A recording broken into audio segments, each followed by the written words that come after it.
Le doy la bienvenida a Eduardo Rojas. Manuel, muchas gracias. Buenas noches y seguramente días y tardes en algún momento. Muchísimas gracias por la invitación y bueno, encantado de estar acá, de que podamos compartir y con muchas expectativas de lo que podamos conversar esta noche. Perfecto, entonces vamos a iniciar en el episodio. Eduardo, en esta ocasión y en este episodio, el primer episodio de la serie En la mente del profesional, queremos entender un poco cómo fue tu experiencia de migrar de una carrera o de un mundo no técnico a trabajar en Product Marketing en una EdTech en Colombia. Y para ello, quiero que iniciemos la conversación con la siguiente pregunta. ¿Cómo le explicarías a tu hija qué es Product Marketing? A mi hija, dame 3 segundos.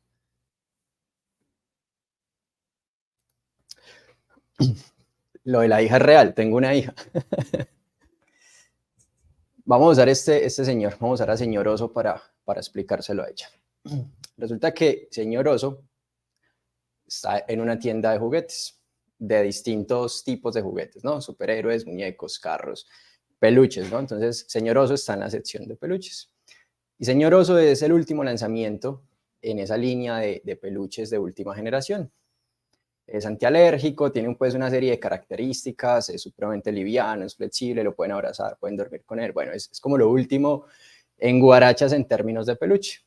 Pero señor Oso no se está vendiendo de la manera como se esperaba que se vendiera y no está haciendo el éxito que de pronto se suponía que debía hacer porque realmente es supremamente novedoso. Entonces, señor Oso está muy triste porque los niños no lo están conociendo, no se están dando cuenta con él y no está pudiendo compartir con los niños, ¿no? Entonces resulta que mi hija entra a la tienda de peluches y se da cuenta que existe un señor que se llama Supermarketer que le va a ayudar a señor Oso a que los niños lo conozcan y que pueda, digamos, explotar todas esas características y todo ese potencial. Entonces, Supermarketer es un cuentero mágico que tiene una narrativa y va a empezar a contar historias cada vez que los niños entren, unas historias increíbles que atrapan a los niños y son unas historias así mágicas sobre Señor Oso, sobre las características, sobre lo que pueden hacer con Señor Oso y sobre todo lo que pueden disfrutar de la compañía de Señor Oso. Pero para poder que Supermarketer pueda contar todas estas historias mágicas, ha tenido que hacer mucho trabajo, pues antes de llegar a ese momento de contar la historia. Concretamente, para mi hija, ha tenido que entender a los niños qué es lo que los niños quieren en un peluche, qué es lo que los niños quieren y qué es lo que los niños buscan en un peluche. Y también ha tenido que entender muy bien a Señor Oso. O sea, ha tenido que estudiarlo, ha tenido que compartir, convivir con Señor Oso para poder construir esa historia mágica. Y Supermarketer pues le va a ayudar a que Señor Oso pueda venderse y estar con los niños de una mejor manera. Entonces, creo que es la explicación para un niño de lo que es un product marketing. Cuéntame, Manu. Ok, perfecto. Ya, digamos que llevas un tiempo ya trabajando en lo que es Product Marketing, que de alguna manera también tiene una pequeña, o se conecta con producto, marketing, ventas, es como es una intercepción, es un perfil que está en medio de todo. Pero antes de tú llegar ahí, tuviste un pasado. Y en la mente del profesional nos gusta pellizcar y conocer ese pasado. Cuéntanos, por favor, cómo alguien que se estaba preparando para ser sacerdote pasa y llega a trabajar en producto. Bueno, vamos a abrir esa puerta. Eso es un agujero de conejo. Alguien que iba a ser sacerdote, sí. Voy a dar un paso atrás, de hecho. Vamos a dar un paso atrás. Porque la historia se pone aún más loca. O empieza todavía más crazy, ¿no? Terminando el colegio, la preparatoria normal, el colegio, el bachillerato, como se conoce pues en los distintos países de Latinoamérica, yo me gané una beca con una universidad acá pues en Colombia, una universidad buena, reconocida para estudiar lo que yo quisiera, la beca era completa, toda la carrera, y pues el señor Eduard dijo, qué chévere, eso de ingeniería industrial, en esa época esa era como la carrera resonada, ¿no? De renombre, o sea, sonaba mucho, estaba como muy de moda. Entonces el señor Eduard Rojas se matriculó para la carrera de ingeniería industrial eh, sin ningún proceso vocacional ni nada, solamente era la carrera que estaba como pegando duro. Entonces, listo, yo me inscribí, me matriculé y faltando 2 meses para la graduación del colegio y ya pasar a la universidad, pues me entró una idea en la cabeza de no querer seguir el camino marcado, el camino, digamos, preestablecido, no querer seguir ese imaginario social de ese momento, y era ir a una universidad, conseguir un trabajo, o sea, no quería como eso preestablecido, pero era una obsesión, o sea, súper fuerte, tan fuerte que cogí esa beca para la basura y me metí a un seminario, iba a ser sacerdote, ¿no? Entonces empecé el proceso para ser sacerdote, completamente absurdo en ese momento tal vez, pero yo estaba feliz, con mucho miedo, con mucho susto, con mucha expectativa, pero tomé la decisión, adiós beca, y desde ahí empezó pues una situación, seguramente más adelante hablaremos de ella, pero empezó esa situación de esos grandes interrogantes, como venga un momentico, o sea, una beca, una universidad privada, toda la carrera y usted la tira a la basura para meterse a ser sacerdote, sí, entonces seguimos, empiezo a estudiar el tema de ser sacerdote. Definitivamente no, no había vocación, pero cumplí, o digamos que completé la mitad del proceso, entonces hice todo lo que tiene que ver con los estudios de filosofía, me gradué como filósofo, también pues avalado ahí con una universidad, y me retiré del seminario e ingresé a otra universidad a estudiar ingeniería electrónica. Ok. Después podemos hablar de los porqués, pero bueno, estamos contando el cómo llegué a lo que estoy hoy en un tema de una intersección entre marketing, producto y comercial, ¿no? Y ventas. Ingeniería electrónica, Electrónica. nada que ver. Me retiro de la universidad de estudiar ingeniería electrónica, me cambio de ciudad, una ciudad muy lejos, digamos, a donde estaba pues como el entorno y este proceso que venía desarrollando, e ingreso a estudiar en otra universidad, en una ciudad muy lejos de mi ciudad natal, e ingreso a estudiar medicina, veterinaria y zootecnia. Ok. Entonces aquí ya empiezan las sonrisas, como si se dan cuenta, aparentemente, bueno, aparentemente no, es evidente que ninguna tiene una relación con la otra. Medicina, veterinaria y zootecnia, prácticamente terminé esa carrera, prácticamente la terminé. Me faltó pues graduarme, como de estas cosas finales de grado y pasantías o prácticas, en fin, pero todo el proceso académico lo terminé, me retiro y después estudié administración de empresas, también Ok. va a feliz término, y, y pues digamos que durante el proceso académico de medicina, veterinaria y zootecnia, también me di cuenta que por ahí no iba la historia conmigo, eso no me resonaba por dentro, entonces yo digamos que inicié una academia de educación online, ese fue mi foco, ese fue mi fuerte, iba a la universidad a presentar exámenes, pero me enfoqué en esta parte de como de mi proyecto de vida en ese momento, con la academia, con el tema educativo, y fue un proceso, digamos que paralelo. Entonces, eso fue lo que me permitió precisamente adquirir estas habilidades, este conocimiento, en su momento, digámoslo así, muy empírico, de lo que tiene que ver con la parte de producto, de un producto digital, que era lo que estaba construyendo en ese momento,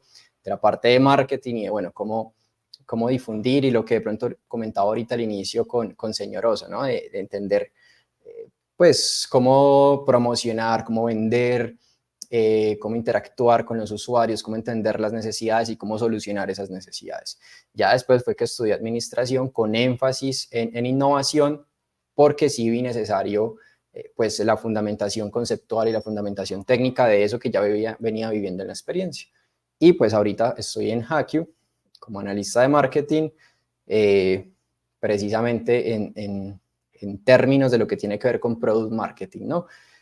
Ese es el mega resumen de la historia. Seguramente vamos a empezar a ahondar más en algunos detalles, pero pues sí, o sea, si lo resumimos, no hay un background de tecnología, no hay un background de producto, hay unas historias muy locas: ingeniería industrial, sacerdocio, ingeniería electrónica, medicina veterinaria y zootecnia, de administración de empresas.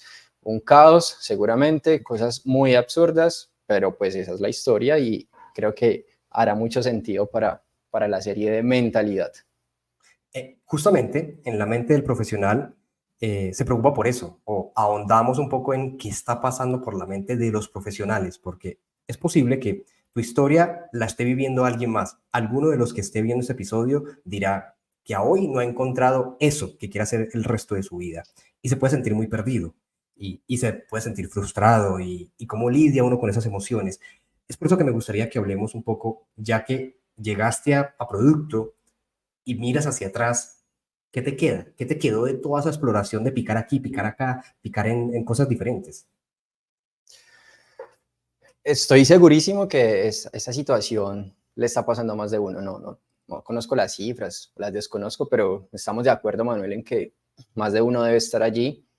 Ese picaflor, como de todo un poquito, y al final del día no hay nada concreto, no hay nada consolidado. Bueno, las enseñanzas han sido muchas. Claro, hoy en el Eduardo Rojas del hoy, mirando a toro pasado, como se dice, con retrovisor, la gran enseñanza, lo que me queda, que es la pregunta concreta, yo lo resumiría en dos elementos. Lo primero es que la certidumbre en la vida de los seres humanos, esa vaina no existe y debemos conocernos para poder aprender a vivir con la incertidumbre de lo que es la vida humana como tal y lo que significa que nosotros estemos aquí en una realidad afrontando pues todos los desafíos y todos los retos, y esa incertidumbre debe darnos vía libre, debe abrirnos la puerta al riesgo, a arriesgarnos, a cambiar, que no hay nada de malo en eso. Y la segunda, el segundo elemento, lo segundo grande que yo diría me quedó, es a ver con otros lentes ese término de éxito, fracaso, precisamente en lo que debe ser un plan carrera, una carrera de un profesional, porque pues hay muchos constructos mentales que a hoy digo, listo, ya entendí cómo era que estaba planteado, porque yo viví una historia tan diferente, pero lo que me queda hoy es, hey, toda persona desde un inicio debería preocuparse por conocerse más antes de meterse a estudiar cosas, a querer ser profesional, a desarrollar esos planes carreras. Creo que hay que hacer un trabajo antes de entender o encontrar ese para qué, ¿sí? A nivel muy personal, o ese propósito de vida. ¿Listo? Pues fueron las dos enseñanzas. Repito, lo aprendí supremamente tarde seguramente. Ahorita pues con mi hija, mi casa es como un laboratorio de experimentación para evitar todas estas cosas, pero fue muy chévere. Si bien me demoré mucho, yo lo volvería a hacer, Manu, porque han sido muchísimos aprendizajes y en su momento todo era absurdo, era un fracaso, había mucha frustración, mucha presión social, no te imaginas pues de la familia, de la sociedad, etcétera, de los amigos, pero yo lo volvería a hacer, qué carajo, o sea, es que el aprendizaje que yo tuve con todo ese picar, picar, picar, picar, o visto en otros ojos fracaso tras fracaso tras fracaso, pues eso no se aprende en una carrera universitaria, eso no se aprende seguramente en un solo trabajo. Yo lo volvería a hacer, realmente. Justamente quiero que profundicemos un poco en cada, podamos extraer tal vez de cada momento de vida, cada carrera que empezaste, te generó un aprendizaje. Y seguramente hoy lo vemos de manera transversal, te acompaña en el día a día. Pero antes de que me respondas la pregunta, quisiera tal vez mencionar lo que expresaste en tu respuesta, y fue el desarrollo de plan de carrera, porque seguramente entramos en un afán profesional, soy junior, tengo que mañana ser semi-senior, pasado mañana tengo que ser senior, luego tengo que ser lead, manager, head, y se mete uno en esa carrera de perseguir. Y es aquí mi pregunta, partiendo de esa experiencia de picar y picar y picar, ¿por qué crees hoy que todos los profesionales deberían primero pensar en definir su para qué? ¿Vale? El por qué hacerlo o el para qué hacer ese proceso, yo creo que es principalmente para aprovechar el recurso más valioso que todos tenemos, que es el tiempo.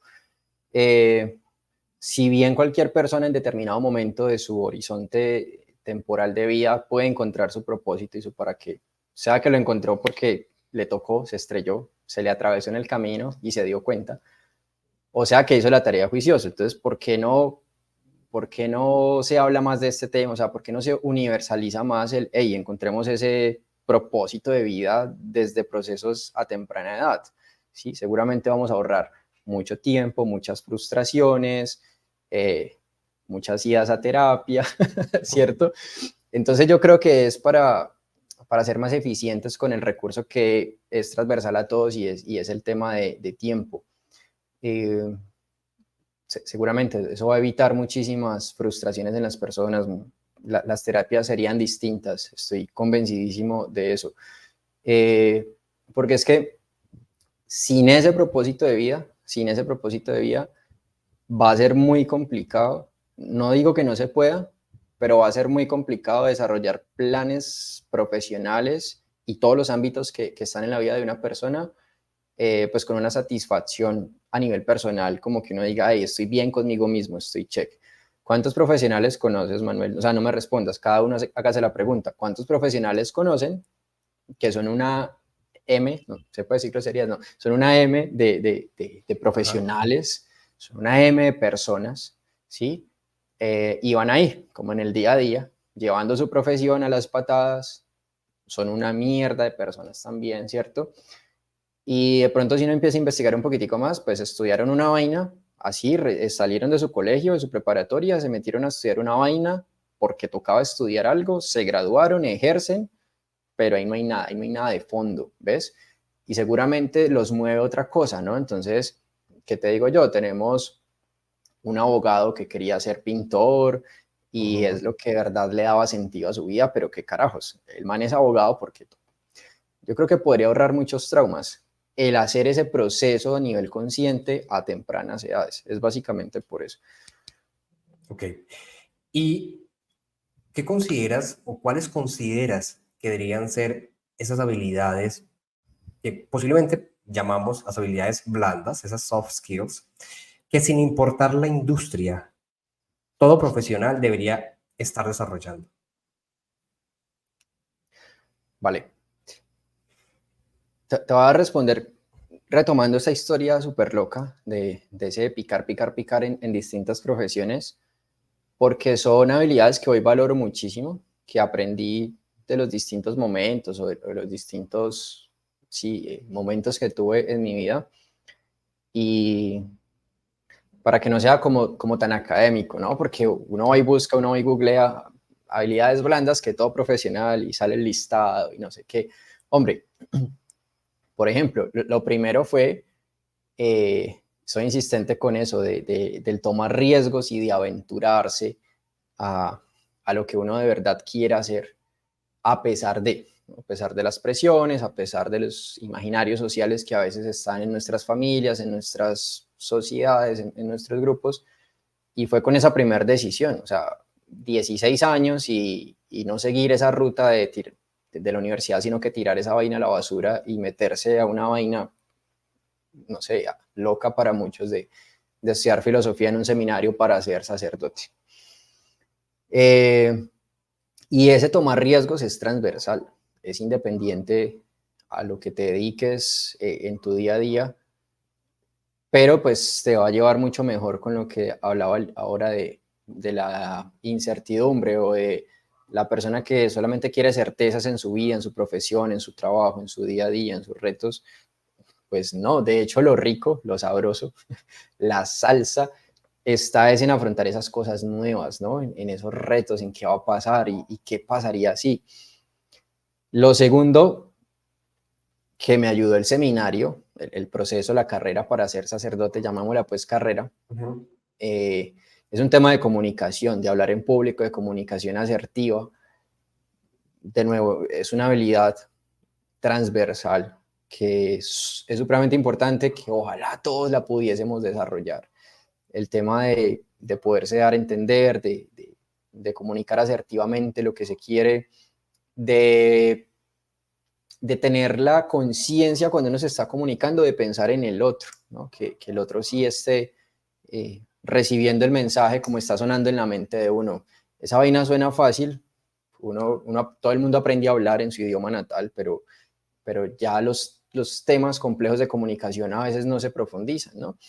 Y bueno, eso tiene una cantidad de implicaciones a nivel de relaciones personales, por ejemplo. A nivel de trabajo, pues ni se diga, ¿no? Entonces el tema de la comunicación y de la empatía en la comunicación, fundamental, y me lo enseñó el seminario. Y después, no conté esto, pero también fui docente en esa transición. Ok. Cuando me salí del seminario e ingresé a estudiar ingeniería electrónica, fui docente de preparatoria, de colegio, docente de filosofía. Pues ahí desarrollé muchísimo este tema de comunicación. Eh, y una clave ahí, un tip, es que los seres humanos estamos cableados para conectarnos con las historias. Entonces, desde cualquier profesión, desde cualquier rol que uno esté ejerciendo, pues debería ser una preocupación constante esa vertical de contar historias absolutamente en todo. O sea, va a ser mucho más fácil comunicarse cuando uno está contando historias. Ya venimos cableados para eso. ¿Listo? Y en la medicina veterinaria, una habilidad, digamos que es el desarrollo de este pensamiento o ese constructo mental. Yo no sé si sea una habilidad blanda como tal, pero es ese mindset de investigación, de experimentación, de método científico, ¿no? De hacer una separación o de tener muy claro las opiniones de los datos y que los datos nacen a partir de una investigación, porque eso aplica absolutamente para todo. Y creo que uno es mucho más feliz si entiende, de hecho, en las mismas comunicaciones, en los roles de trabajo, en los retos que se le presentan, cuando uno está frente a opiniones, cuando uno está frente a datos.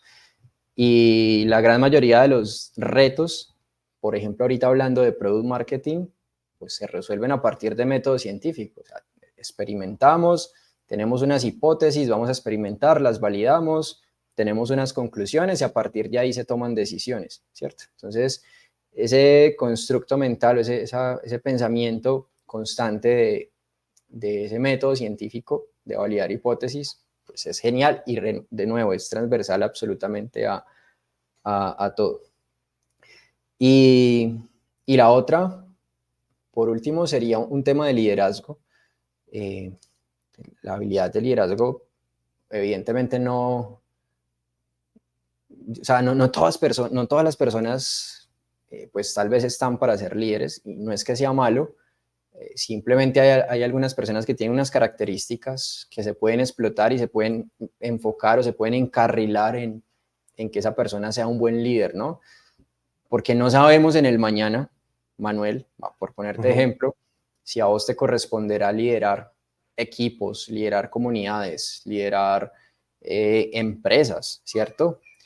Y, y a mucha gente le toca así, como de un día para otro, ¿no? Este tema de los liderazgos, pero si no hay unas ciertas habilidades, unas ciertas características que esa persona ha cultivado y ha construido, pues la vida se la va a poner de cuadritos, como se dice. O sea, va a ser muy complejo, es decir, va a ser un mal líder. Es más, en ese plan carrera, de hecho es una gran limitante a veces, ¿no? Para dar el siguiente paso en muchos profesionales que son muy buenos profesionales en lo suyo, pero para dar el siguiente paso, pues les cuesta por el tema de que definitivamente van a ser unos malos líderes. Entonces el tema de liderazgo también lo logré desarrollar pues en todo ese picar y picar, ¿no? En la universidad, en el proceso de ser sacerdote, liderando pastoralmente, o sea, en otro ámbito, pero liderando pastoralmente comunidades. Por supuesto que uno recibe formación y capacitación para estos ítems, pero pues hoy agradezco que las recibí y que las estoy utilizando en mi día a día y en mi rol desde Product Marketing en el hoy. Entonces son esas habilidades que, hombre, gracias, las tengo y sí o sí, no importa lo que esté haciendo hoy porque son transversales absolutamente a todo.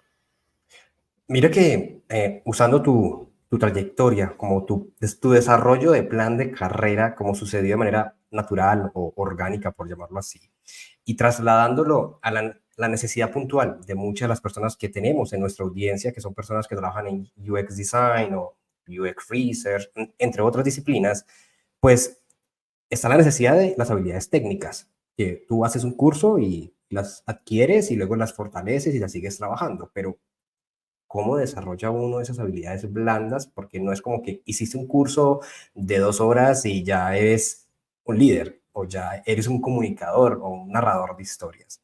Entonces, es ahí donde quiero que hablemos en este siguiente bloque sobre la mentalidad de sembrar. como de esos pequeños pasos, poquito a poco, que luego en un futuro te dan para cosechar, recoger la cosecha. Entonces, hablemos un poco de cómo encaraste tal vez el sentido de la frustración, de decir, avanza mi vida, sigo, mi edad progresa y no logro nada, por así decirlo. Cuéntame anécdotas, cómo vivías de pronto un día a día, cómo lidiaste con eso. Vale. Uf, qué buena. A ver, eh, antes, con lo anterior, como para cerrar, Ujú. eso es puro skin in the game. O sea, eso es como aprender a nadar. Vos puedes hacerte 1000 cursos de cómo aprender a nadar y puedes ver 1000 videos en YouTube y escuchar 800.000 podcasts. Nada, hay que meterse a la piscina, hay que mojarse, ¿no? Con este tema de las habilidades blandas. Listo, cierro ahí como el paréntesis. ¿Cómo afronté la frustración? Es el resumen de lo que me comentabas, mano.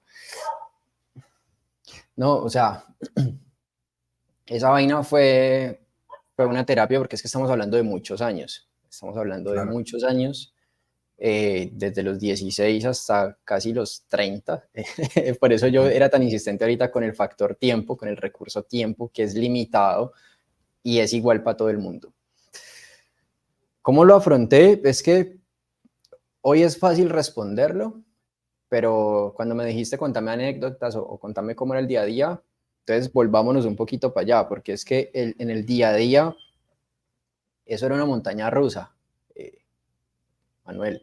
Es decir, en los inicios de cada uno de esos momentos, sacerdocio, medicina veterinaria, administración de empresas, en los inicios pues era el pico de la montaña rusa, el furor y el entusiasmo, wow, ahorita sí, ¿no? Ujú. Entonces, el pensamiento es, ahora sí, papá, o sea, ya encontré lo que es para mí, eh, súper feliz, súper motivado. Una ventaja era que creo que es evidente desde el inicio que no me dejaba llevar como por el que dirán y ese tema pues me valía, ¿cierto? Porque ya con la Ujú. primera decisión quedó claro que suerte con los demás, pero no creas porque en el ambiente familiar se comentaban cosas, eso llega a uno, o a veces se lo decían de frente, ¿no? No sé qué está haciendo con su vida, no sé qué. Entonces era una montaña rusa de estar súper motivado, súper entusiasmado. Ahora sí, esto ya es lo que es. Voy a ser sacerdote, voy a ser médico veterinario, voy a ser ingeniero electrónico. Y después estar con la cantidad de preguntas y una presión de qué puta estoy haciendo con mi vida, esto no va para ningún lado, tantos años. Y la anécdota más recurrente es el Ujú. compararme, ¿no? Porque claro, uno tiene compañeros de universidad, compañeros de Ujú. colegio, amigos de barrio, y uno, pues esa vaina es muy natural estar comparándose en el buen sentido de la palabra. Entonces, claro, uno veía a los amigos del colegio ya súper enfocados, de la universidad anterior, ya graduados, ya ejerciendo, ya profesionales del barrio, y uno empezando una nueva carrera, una nueva profesión. Era un día a día jodido, o sea, habían semanas, habían meses muy bacanos, muy motivados, no sé qué, y habían meses que sabían a mierda, literal. Eh, lo que pasa es que esa vaina se fue sobrellevando.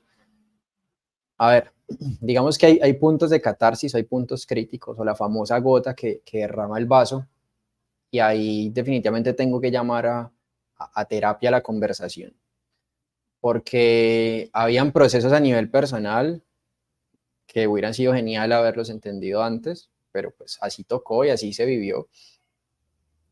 Y la gran solución para lidiar con esa montaña rusa de emociones, de frustraciones, de fracaso, mini éxitos, fracasos, etcétera, fue conocerme, Manuel.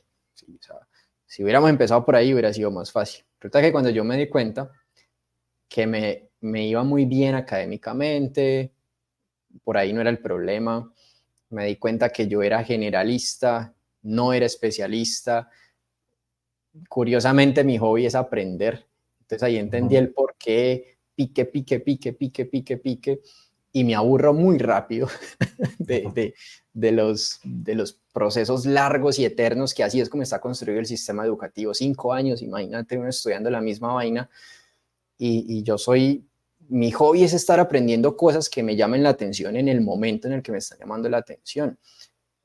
Yo no estudio porque algún día esa vaina me servirá, ¿no? O sea, yo hoy tengo necesidades, quiero aprender de algo y hoy lo aprendo y ya. Hoy, claro, en ese momento era como tratando de vivir lo que hoy hago como hobby, pero metido en un sistema educativo de 5 años, de que el pensamiento del imaginario o el colectivo social es, Manuel, si vos entras a estudiar medicina es porque vas a ser médico. Exacto. Ese es el imaginario social. Si vos entras a estudiar derecho, vas a ser abogado. Si vos entras a estudiar ingeniería, vas a ser ingeniero. Y pues no, ¿cierto? Yo creo que no debería ser así, porque uno ni siquiera se conoce y todavía no sabes lo que te apasiona, lo que te gusta. El hecho de entrar a estudiar derecho no significa, o sea, 1 más 1 no es igual a 2, no significa que ya vas a ser abogado, vas a descubrir y creo que paralelamente se debería vivir un proceso como de discernimiento de si eso verdaderamente te hace a vos llenar, te hace vibrar, ¿ves?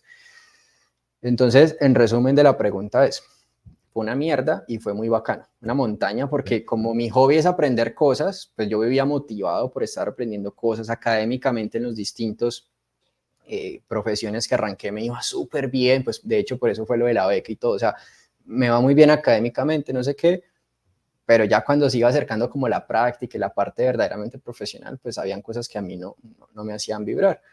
Y, y entonces ahí caíamos en la parte, en los valles de esas emociones, de la frustración.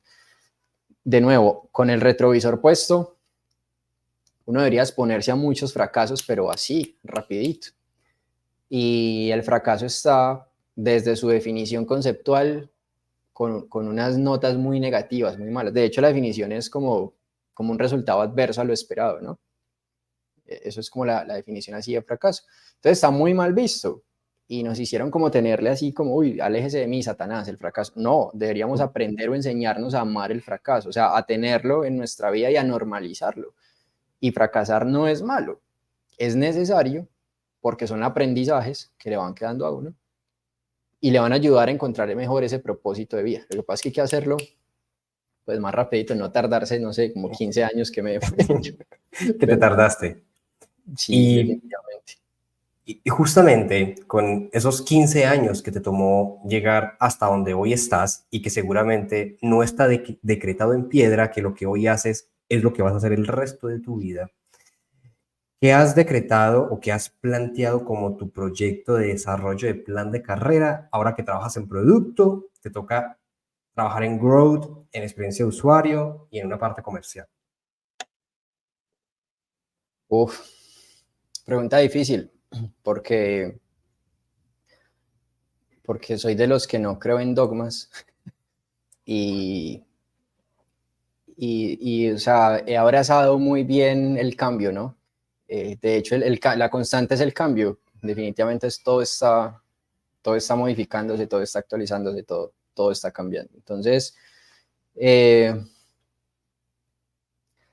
es que no quiero decirlo y sonar como este man tan mediocre, como le vale la vida igual, le vale 8 que 80 igual, sino que es muy importante ojo, para mí es muy importante concentrarme en el aquí y en el ahora, en mi presente, en el hoy, disfrutarme y para mí el sentido de la vida es precisamente sentir la vida, tener una resonancia, tener ese equilibrio, ¿sí? Esa vibración, esa emoción por dentro de lo que estoy haciendo hoy. Claro, eso me lleva a proyectar plan carrera futuro, mediano, largo plazo, corto plazo, que básicamente consiste pues, en seguir aprendiendo muchísimo más de las acciones, de las estrategias, de las tácticas, de lo que vengo desarrollando hoy en HackU. Eh, es una vaina compleja porque entre uno más aprende cosas se da cuenta que es una cantidad de información, de conocimiento la que hay, de herramientas que van saliendo. El mismo mercado viene evolucionando a un ritmo pues absurdamente rápido. Entonces, pues no soy mucho de cómo te ves en 10 años, cómo te ves en 15 años. Y creo que tampoco sería el mejor para hablar de eso. O sea, me preguntas, ¿cómo te ves en 10 años? Pues mira, habría dicho ingeniero industrial, sacerdote, médico veterinario y zootecnista. Entonces, ya a nivel muy personal y ojo, esto no es un dato, es una opinión, haciendo esa diferencia, pues yo no soy mucho de eso, ¿no? De cómo me veo en 5 años, cómo me veo en 10 años. De pronto algunos lo pueden sacar de contexto y lo entiendan más como a este man le vale suerte el futuro, pero lo que pasa es que aprendí a esas expectativas no llevarlas tan allá, sino a disfrutármelo, y porque uno empieza a tener sus expectativas en 5 años, en 10 años y en 15 años, y pues así los fracasos duelen muchísimo, ¿no? Cuando las cosas no salen bien. Ojo, eso no quiere decir que yo no tenga planes, tengo familia, tengo una hija, tengo una carrera profesional que voy desarrollando, pero mi foco está aquí, en el aquí y en el ahora, ¿no? Y, y vivo con mi hobby de aprender todos los días y aprender constantemente. Es un hobby medio raro, eh, pero es por esas características de ser generalista. Entonces, pues hay un abanico de cosas que me interesan y de cosas que aprendo. Y no es que esté mal ser especialista. O sea, yo admiro a la persona que estudia su carrera y se especializa y hace una maestría y hace un doctorado y hace un postdoctorado y son el putas en un tema de una ciencia y no sé qué. Para mí eso es de admirar. O sea, yo me harto a los 15 días de una temática así tan específica. Entonces también es entender eso, porque claro, si vos sos una persona especialista o con características de especialista, sí deberías enfocarte en, no sé, voy a ser el mejor en SEO, pues hablando como de temas de marketing, ¿no? Voy a ser el mejor en alguna de las ramas del UX y me voy a enfocar y voy a aprender y así me visualizo en 5 años y no sé qué, está bien, está bien. Pero la respuesta debe partir desde, hey, ¿yo soy generalista o soy especialista? ¿Sí? Porque si vos sos generalista y te visualizas en 5 años en algo, la vas a cagar. No va a ser Ok. así. Ya. Y ya para culminar este primer episodio de la primera temporada de En la mente del profesional, tenemos una pregunta de la audiencia y es, Okay. desde tu punto de vista, ¿cuáles son las habilidades que debo desarrollar o tener para convertirme en un líder? Uf, qué buena. Qué buena porque no hay una definición genérica como yo decirte, eh, si te duele la cabeza, tomate un acetaminofén, paracetamol y ya. O sea, ese tema de liderazgo se ha investigado y de hecho se han hecho estudios, o sea, conciencia por detrás de los mejores líderes, y han escrito libros, etcétera, etcétera. Pero como la pregunta era desde mi punto de vista, si te escuché bien, Ujú. la, la habilidad que uno debería desarrollar, que se la va a potenciar en un buen liderazgo, es el tema de la empatía, para mí, desde mi perspectiva. Una de las principales es el tema de la empatía. Y empatizar no es ponerse máscaras para tratar de caerle bien a todo el mundo, para ser el amigo de todo el mundo. Definitivamente no es por ahí. La empatía es literal ponerse en los zapatos de esa persona, ponerse en los zapatos del otro, para entender, dependiendo pues del momento que se esté viviendo, para entender sus miedos, para entender sus anhelos, para entender sus expectativas y poderlos alinear con lo que yo esté buscando liderar en este momento, ¿no? Entonces, seguramente si yo estoy liderando en este momento un equipo, que tenemos un proyecto, y si yo no entiendo estos puntos que acabo de mencionar de cada una de las personas del equipo que yo voy a liderar, pues yo voy a hablar desde el yo, desde el ego, desde lo mío, y va a ser complejo llegar a acuerdos, llegar a consensos y alinear como esas expectativas, porque todos al final del día vamos a tener pues opiniones y ahí van a empezar los problemas y no sé qué, y yo soy el líder y se hace lo que se hace. Entonces, la empatía para mí es fundamental, ¿sí? Ponerse en los zapatos del otro para poder entender mucho mejor, y va a ser más llevadero alinear esos puntos de diferencia o llegar a esos puntos de convergencia mucho más fácil, ¿no? Eh, y lo otro, la otra habilidad es el tema de lograr transmitir muy bien lo que se quiera lograr. Es una habilidad, repito, al inicio lo comentaba y tiene que ver mucho con la buena comunicación de lo que, de lo que se está transmitiendo. Porque no se trata de buenas intenciones o sea, uno puede tener muy buenas intenciones, pero si yo no te explico, yo no me comunico bien y no me hago entender, Manuel, mis buenas intenciones no valen un carajo. Porque seguramente vos también tenés buenas intenciones, ¿no? Pero vas a hacer otra cosa completamente diferente a lo que yo estaba esperando. Y los dos teníamos buenas intenciones y no sirvieron para un carajo, simplemente porque el mensaje pues no fue concreto, no fue claro, no fue conciso con lo que se requería transmitir. Empatía y una comunicación clara. Comunicación clara, idealmente desde los datos.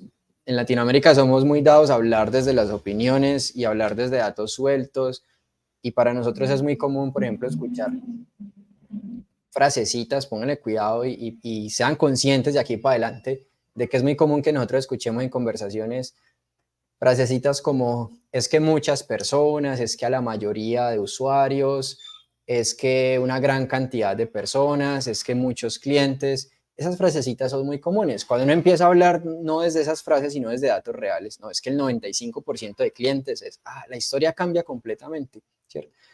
No, es que 5 de cada 10 usuarios tal y tal cosa, ¿cierto? Lo que pasa es que el 20% de estudiantes tal y tal cosa. Cuando uno empieza a hablar con datos, las cosas van a ser mucho mejor. Y repito, somos muy dados a hablar con estas frasecitas ahí, en el aire, y eso al final del día va a ser una opinión, no va a ser un dato real y concreto, ¿vale? Perfecto, Eduard, muchas gracias. Con eso llegamos al final de este primer episodio y me gustaría que nos compartas un poco sobre tu perfil, cómo te encuentra la gente si quiere conectar contigo. Bueno, como fuera de base, no, Eduard Rojas K, CA, no, de Eduard Rojas Calero, Eduard Rojas CA. Así estoy en casi todas las redes sociales, en LinkedIn, en Instagram y en Facebook. Y ahí estamos, o sea, me gusta muchísimo este tipo de espacios. Me gusta muchísimo conversar más de estos temas que de lo técnico, por supuesto. También estoy como abierto y listo, conversemos, no sé qué, ayudar. Pero, pero de esta parte pues no se habla mucho a veces, ¿no? De esta parte de mentalidad, de esta parte de crecimiento personal o desarrollo de habilidades súper abierto. Y bueno, el tema de la docencia también lo llevo como por vocación, me gusta muchísimo enseñar, transmitir, entonces súper abierto. Si alguien me quiere escribir y preguntar cualquier cosa, se lo aseguro que lo va a responder. Perfecto, Eduard, muchas gracias. Así que nos despedimos de este primer episodio.